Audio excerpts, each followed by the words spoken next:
Love Serye TV. Looking for my baby's dad. Tunghayan na po natin ang ikalawang bahagi. Tanggapin mo na to, Han. Sige na. Nahihiya man ay inabot ni Dina ang perang ibinigay ni Ivan. Hindi na niya mabilang kung ilang ulit nag-abot sa kanyang binata kahit hindi siya nanghihingi. Ilang ulit na rin niyang binalak na tumanggi, ngunit sadyang malaki ang pangangailangan ni Lina. Kaya sa tuwi na ay kinukuha niya ang abot ng lalaki. Mababayaran din kita, Han.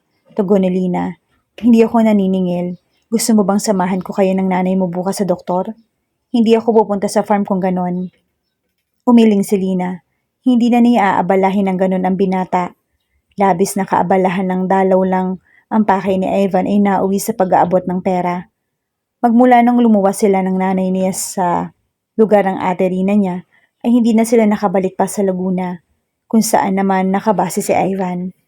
Minsan lang silang umuwing mag-ina roon at iyon ay upang kunin lang ang mga gamit nila. Sa loob na nakalipas na mahigit 1 taon, parang nasa ipo-ipo si Lina sa bilis ng mga pangyayari. Ang ate Rina niya ay pumanaw, may 1 taon na rin na nakakaraan. Nadat na lamang nila ang babaeng wala ng buhay sa silid nito. Ayon sa autopsiya, na-stroke ang babae noon pa lang. Mayroon ng problema sa puso. Isang bagay na natuklasan lang nila nang dumating sa lamay si Manang Shoni. Marahil maging ang ina ni Lina ay na-stress sa mga pangyayari, kaya inatake rin naman, bagamat nakalabas din agad ng ospital. Gayunman, ayon sa mga doktor ay hindi na raw kaya ng matanda ang magtrabaho ng tulad noon. Sa makatwid, tanging si Lina na lang ang natira para tustusan ang pangailangan sa gamot at isang nerbiyosang ina at gatas at iba pang pangailangan ng isang pamangkin. At hindi kaya ni Lina. Sa sweldo niyang minimum wage, hindi niya kaya. Lalo ngayong kailangan nilang lumipat ng tirahan dahil dumating na ang sulat mula sa bangko. Ipo-foreclose na ang bahay ni Rina, na isang lapalay yun ng babae sa bangko at hindi na marayaran ni Cinco. Ang perang ginamit ni Manang Shoni sa loob ng mahigit 1 taon para tustusan ang kapatid niya ay marahil mula sa pinagsanglaan ng bahay. Nakahanap ka na ba ng malilipatan? Patuloy na tanong ni Ivan kay Lina. Tumango siya. Parang gusto pa ni nanay bumalik kami sa Laguna. Pero meron ang umuupa doon sa dati naming inuupahan. Nung nagpahanap naman ako kay Jen, umaabot na lang ng 3,000 ang renta buwan-buwan. Masyadong malaki, Ivan. Maigi kung wala akong tinutustusan. Dito nakahanap ako ng upahang 2,500 lang. At least dito minimum wage ng Maynila lang yung sahod ko. Iyon lang, maliit ang bahay. Saka binabaha daw pero nasa 2nd floor naman kami. Hindi na sinabi ni Lina na animoy karton ang silid na natagpuan niya. Baka mag-abot na naman ng pera ang binata. Isang bagay na hindi niya mapapayagan. Kung kailangan mong ihatid ko kayo, sabihin mo lang. Hindi na, wala naman kaming gamit halos eh.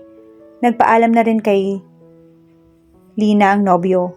Tumuloy na siya sa loob ng bahay at naabutan ng kanyang ina na nakaismid. Hindi man lamang nagpaalam sa akin ang lalaking yon. Nagpaalam, Nay, pero hindi niyo pinansin. Ani Lina, ikaw ba'y nakapag-isip ng mag-asawa?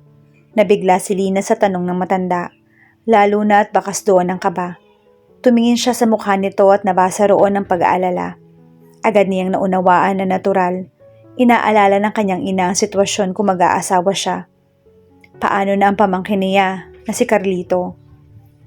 Nay, ano't ano man, hindi ko kayo pababayaan.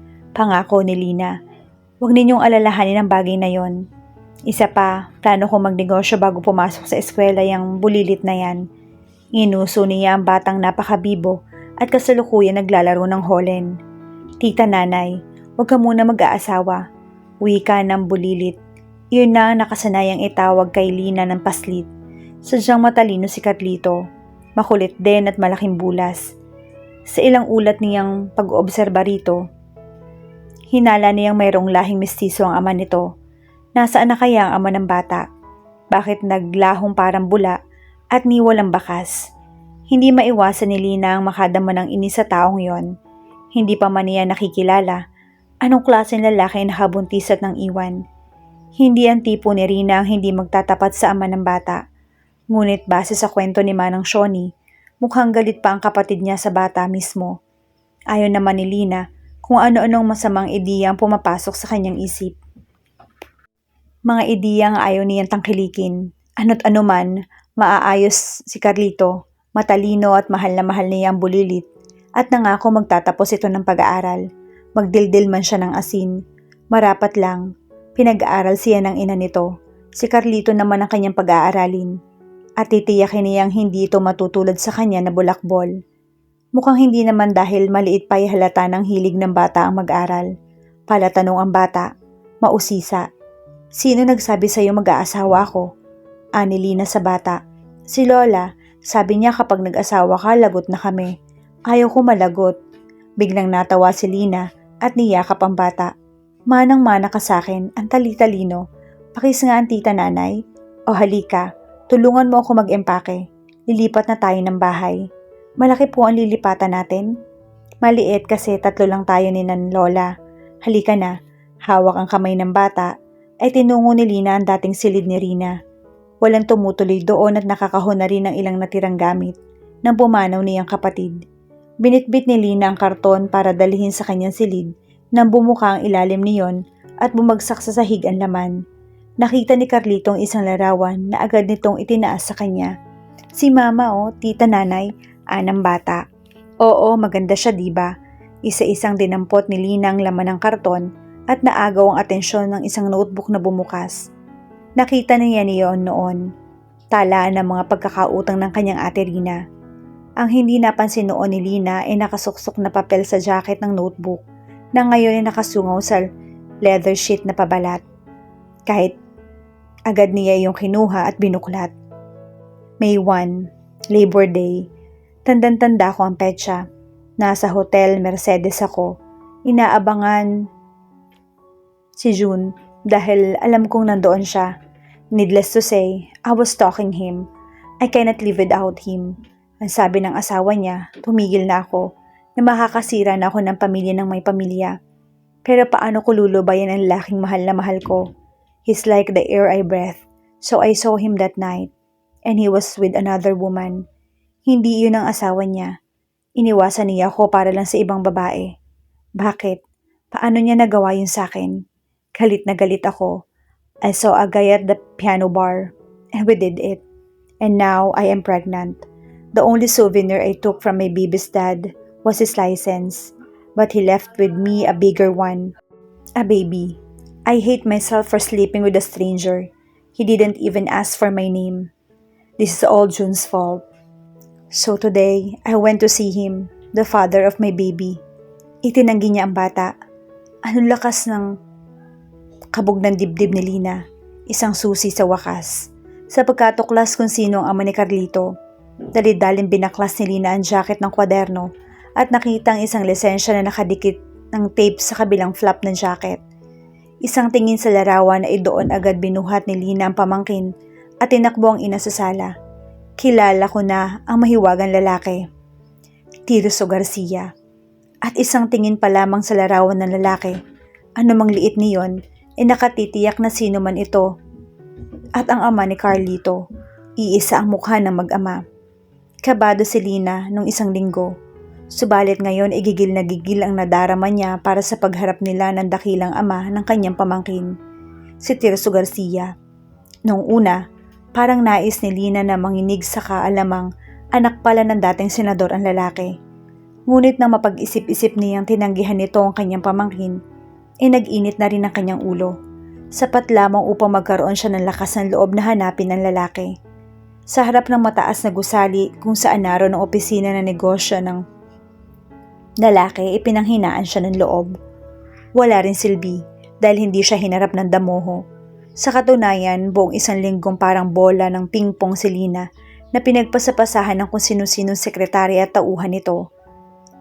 Puno na ang salop. Sagad na ang pasensya ni Lina. Kung totoong umuusok sa galit ang ilong ng isang tao, malamang para na siyang siopaw. Si Jen na siyang kasama ni Lina mula nang hanapin niya si Tirso. Lintik ang tinamaan ng magaling. Bulalas ni Lina. Sabay sulyap sa backseat kung saan natutulog si Carlito. Muli niyang binalingan si Jen na siyang nagmamaneho ng sasakyan. Utang niya sa kaibigan ng gasolina sa malayong biyaheng yon. Patungo sila sa teritoryo Hombre, kung saan nagpapalipas na weekend si Tirso ayon na rin sa isang clerk na lalaki na nagawang suhulan ni Jen. Kung inaakala ng lalaking yon na matatakasan itong obligasyon, pwes nagkakamali ito. Handa si Lina na ipaglaban ang karapatan ni Carlito. Ano, nambubuntis ang damuhan ng nambubuntis at pagkatapos, iiwan ng gano'n na lang sa mga bastardo nito? Sinuswerte masyado ang hitad. Relax, ganoon talaga ang matataas na tao, mahirap hanapin, sabi naman ni Jen. Lalo akong hindi magre-relax sa pagmamaneho. Nakaingaw sa sabi ni Lina. 1 buwan pa lamang mula na makakuha ang binabae ng lisensya at 2 linggo pa lamang mula nang bilhan ito ng second-hand na kotse ng nobyong German. Kaya naman pakiramdam ni Lina ay biyaheng langit sila. Ano ba? Huwag kang matense dyan. Lalo lang ako natitense kapag ganyan. Si Papa James nga ang nagturo sa akin at siya mismo yung nagdesisyong marunong na ako. Bakla, dumating ng swerte ng lola mo. Tili ni Jen. Sumang-ayon si Lina. Nagsisimula na ang pag-asenso ng kanyang kaibigan. Dati sabay silang nangangarap na magkaroon ng isang parlor. Dahil kulang sa datong, nauna na si Jen na isa katuparan ng pangarap nila.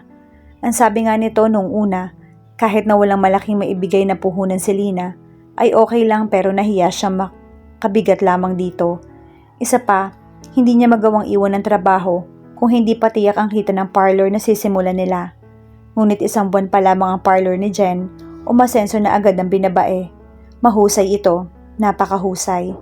Hindi lamang sa pinansyal na aspeto umaasenso ang kaibigan ni Lina, kundi maging ang love life nito ay nagkaroon na din ng saya nang dumating sa bansa ang kachat na German. 3 buwang na natili sa Pilipinas si Art, ang Aleman at niregaluhan si Jen ng kotse. Hindi na kailangan sabihing mabilis yayain sa kung saan-saan si Jen dahil masayang masaya ang binabae. Feel na feel nito ang pagiging isang babae. Salamat na rin at isang masayang taong kasama ni Lina para maibalanse ang kadalasan ay galit niyang disposisyon. Kung hindi lang talaga masama ang timpla ni Madir, hindi ko na isasama si Carlito. Ani Lina na napabuntong hininga. Huwag lang magtatangka ang Tirso na yon sa harap ni Carlito magsalita nang hindi maganda at magkakademandahan kami. Nagpaliwanag si Jen. Alam mo Ateng, ang mga ganyan tao ay mahirap edemanda. Bakit kamo? Maraming kilalang judge yan. Malakas ang impluwensya niyan. Higit sa lahat meron datong na pambayad sa abogado. Ikaw, umismid si Lina. Totoo ang sinabi ng kanyang kaibigan. Ngunit kung kinakailangan niyan lumapit sa isang public attorney's office, gagawin niya. Napapanood niya sa TV na may mga abogadong libre ang serbisyo. Kung hindi madadaan sa demanda, idaan sa media, deklara ni Lina. Gugustuhin ba ng pamilya nila na ma-TV? Isang tingin pa lamang sa bulilit sa likod, wala na magdududa eh. May point ka Ateng, sang-ayon ni Jen. Noon nila nadaanan ng isang karatula sa tabing kalsada na nagsasabing teritoryo di hombre na, 1 kilometro na lang mula sa kinaroroonan nila. Hapon na, harinawang makausap agad ni Lina si Tirso nang maisaayos na ang lahat at makauwi na rin sila. Sa gate ng teritoryo ay si Jen ang kumausap sa gwardya. Ipinakita ang reservation nila sa hotel na ang binabae ang gumawa. Hindi naman daw iyon kailangan bayaran agad dahil bukas pa ang petsa roon. Pwede pang i-cancel. At dapat lang dahil walang ibabayad si Lina sa halagang kaya pang mag-down payment ng bahay. Gayunman, sapat na ang reservation slip para papasukin sila ng gwardya. Bakla, ang ganda-ganda rito. Komento ni Jen habang nagmamaneho papasok. Pulos berde ang nakikita nila sa malinis na daan. Mayroong mga karatula na nagtuturo kung nasaan ang ganyan-ganyan lugar. Napakalaki ng lugar, bagamat alam nila kung saan eksakto naroon si Tirso. Cabin number 5, Mahogany Drive. Punyeta, meron na namang gwardya. Bulalas ni Jen na makarating sila sa lugar kung saan naroon ang cabin. Saan tayo, tita nanay? Tanong ni Carlito na nagising na pala at ngayon ay pupungas-pungas. Jollibee na ba tayo? Oo, malapit na anak. Nakasanayan na ni Lina na iyon ang itawag sa musmos. Hindi naman Jollibee ito eh. Ganda dito. Nakalapat ang mga palad ni Carlito sa salamin ng kotse. Tita nanay, may birds oh, ang lalaki. Hindi lang noon nahiling ni Lina na sana ay maibigay niya sa paslit ang mga bagay na batid niyang kahit na anong kanyang gawin ay hindi niya magagawang ibigay o iparanas kay Carlito. Ni sa perya hindi pa niya ito nadadala. Isa ng luho ang Jollibee sa kanila. Kaya basta sinabi sa bata na doon sila pupunta, naghahanda itong maigi na animoy magsisimba o mamamasyal. Obligasyon ni Tirso na ibigay sa anak ang ganong bagay. Higit sa lahat, Obligasyon ng hitad na lalaking pag-aralin sa Ateneo o Lasal ang bata. Kung si Lina lang ang aasahan, malamang hindi na makaabot pa ng college si Carlito at hindi niya iyon mapapayagan. Kinausap ng gwardiya si Jen. Ayaw silang papasukin sa loob. Naasar na si Lina ng todo. "Guard, pupunta kami sa number 5 Mahogany Drive at mayroong batang nawawala dito. Eto oh." "Carlito baby, halika," ani Lina. Tila naguluhan ang bata. Gayunman ay lumapit sa kanya. Muli siyang binalingan ng gwardiya. "Anak ni Tirso Garcia, papasukin mo kami. Makakarating ito kay Senator." Halatang nabigla ang gwardiya. Gayunman ay sinabing kailangan muna nitong tumawag sa kinauukulan. Inutusan silang itabi ang sasakyan sa labas ng gate. Kabado si Lina, ngunit mahirap isipin iyon dahil umiiyak na si Carlito. "Tita Nanay, bakit ako nawawala?" Agad niyakap ni Lina ang paslit. "Hindi, tinatakot ko lang yung gwardiya kasi ayaw niya tayong papasukin. Maganda sa loob, kunwari lang yon." Ang sama ng tingin kay Lina ni Jen. At hindi niya masisisi ang kaibigan. Nagkibit balikat siya. Hindi siya sanay sa ganitong mga bagay, lalong hindi pa niya nasasabi kay Carlito kung bakit sila naroon. Umariya na naman si Sablay. Pabuntong hiningang sabi ni Jen. Tanggap iyon ni Lina. May pinaguhugutan si Jen ng bansag sa kanya. Madalas sablay ang desisyon niya sa buhay. Sablay ang kanyang diskarte. Sablay ang estilo. Kung minsan nagkakataon, kung minsan ay parang natatanga na lamang siya na hindi niya maipaliwanag. Tulad na lang ngayon, kung bakit kasi parati na lang ipinapatong ng tadhana sa kamay ni Lina ang mga bagay na hindi naman para sa kanya. Ang kanyang pag-aaral, ang sitwasyong ito, ang kanyang pamangkin. Mahal ni Lina ang pamangkin niya, pero kahit ano ang kanyang gawin, wala pa siyang karanasan sa pagiging isang ina. Nanlaki ang mga mata ng musmos ng tumingin kay Lina. "Hindi totoong nawawala ako, Tita Nanay." "Ang totoo, anak, kaya tayo nandito ay dahil nandito yung tatay mo." Muling umiyak ang bata. Tinampal ni Jen ang noon ni Lina at nagpa siyang akuin ang pagpapaliwanag sa bata. "Carlito, kasi lahat ng bata merong nanay at tatay, hindi ba? Ang nanay mo ay si Mama Marina mo, hindi ba? Meron ka ring tatay at siya ang pupuntahan natin dito. Hindi niya po ako kukunin? Ayoko pong sumama." "Nako, hindi kita ibibigay, Carlito." Ani Lina at niyakap ang bata. "Kahit ano mangyari, hindi kita ibibigay." "Saan mo ba nakuha ang ideya na yan? Sabi po ninyo sa guard nawawala ako. Hindi po ba kapag nawawala sinasauli?" Pinupog ni Lina ng halik ang bata. "Hindi ako ang tita nanay mo. Hindi ako mabubuhay kapag wala ka, Carlito ko." Unti-unting tumahan ang bata. Naghahanap ito ng dede na agad ibinigay ni Lina. Bumalik sa backseat ang bata. Hindi pa rin sila pinapasok ng gwardiya hanggang sa isang motorsiklo ang lumabas sa gate. Walang suot na helmet ang driver niyon. Kilalang-kilala ni Lina ang sakay. Kamukhang-kamukha ng batang dumidede. Itinuro sila ng gwardiya sa lalaki na agad pinatakbo ang motorsiklo patungo sa sasakyan nila. Agad na bumaba ng sasakyan si Lina. Na magkaharap na sila ng lalaki, ay naipon sa lalamunan niya ang lahat ng inis, galit at pagod. Nasyak siya. Tila sapat na ang presensya ng lalaki para mapatahimik ang kahit na sinong tao. May kung anong sipa ang presensya ng Hudyo. Ang mga mata nito ay parang nanunuot, makatingin, para bang nakakapanliit. Kahit sinong nais na sumugod ay tiyak na magdadalawang isip. Ang matangos na ilong ng lalaki ay nagpapahiwatig na hindi ito 100% asyano, na binagayan ng mga labing sensual. Ngunit marahil higit sa mga iyon, ang mismong hugis ng mukha ng lalaki at ang banayad na pahiwatig ng balba sa baba at gilid ng mukha ang siyang nakapukaw sa pansin ni Lina. Marahil ang isa sa mga iyon na nagbibigay sa lalaki ng presensyang may sipa. Bago ang pangyayaring ito, hindi naisip ni Lina ang ganong mga bagay patungkol sa isang lalaki. Kung sa bagay, hindi mabuhok si Evan at ang mga lalaking mabubuhok sa mukha. Nakakasalamuhan niya ay mas mukhang goons kaysa mukhang Diyos ng mga Griego. Well, kunot noong puko ng Hudyo. Hindi nagustuhan ni Lina ang dating niyon. Mayabang at base sa pagkakatingin sa kanya, ay para siyang minamata. At ang init ng ulo niya ay biglang nagbalik kasabay ng lahat ng alaala. Kung paano tinanggihan ng lalaki ang kanyang kapatid. Kung paanong hindi sana makita ng lalaki ang sariling anak sa pagtakas nito sa obligasyon. Kung paanong kahit anong gwapo na lalaki ay isa pa rin itong dakilang damuho. Ang mga salitang lumalabas sa bibig ni Lina. "Ang kapal ng mukha mo."